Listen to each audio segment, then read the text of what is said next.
So if you're trying to get wealth to the next level, I'm going to give you a better framework on how to allocate assets. And you think about where most people start out with wealth and they start getting successful. You have your W-2 income and investments in the stock market. That's kind of where most people start. Then maybe you get a bunch of shares and you sell them, and the company does well, and you sell your own company. But what people are trying to do is transition out of this area of W-2 income and stocks, because it's very unstable. There's so many things that can take you out. You lose a job, lose income, market crashes. It's not a very stable foundation. So what you want to do is kind of flip that, upside down. And I really call it two different types of assets. The first one are going to be defense, right? And the second one is offense. Offense and defensive assets. So there's different types of defensive assets. The idea behind defense is you want to create different types of assets that don't move together, so that no matter what happens in the world, you have money coming in.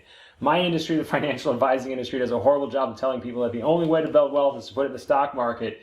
Well, there's other ways to build wealth. I love the market. We do investments, we do stocks, but we do all types of things, because stock market is not the only place to build wealth. You want to start building these different asset classes, and some of that is going to be based on your level of experience and your expertise.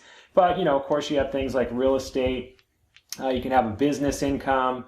You can have some of the tax-free matching strategy we always talk about. You can have insurance strategies. There's all different types of assets that you're looking here that are defensive. But what you're trying to do is build these future income streams. So all of these are going to funnel down to future income, and you want that income to be basically protected.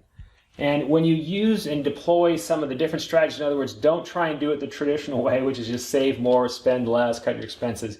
You want to use things like financial leverage. Leverage is going to be one of these things that really moves the needle and helps you do this in a more efficient way, meaning you have to use less capital. So when you allocate using leverage and some of the other financial tools out there, you have to allocate less capital to defense. That frees up more money for offense. Now you can go higher into this area, swing for the fences, get better rates of return, do all those other things that has a multiplier effect.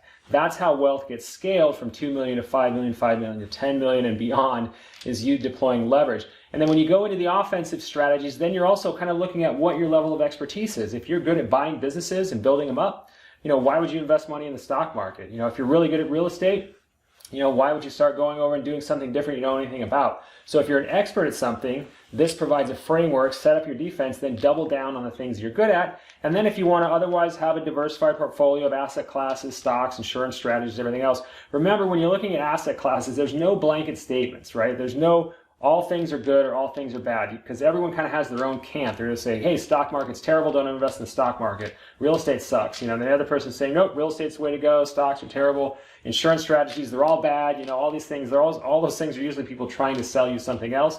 There's good and bad in every category. Every strategy has pros and cons. Try and incorporate as many of them as you can to build up your future income so that it can be protected. Then swing for the fences on the offense. Use as many different strategies as possible. My name is Denver Noah. This is just a quick tip on how to organize assets. Feel free to reach out if you have any questions, and thanks for watching.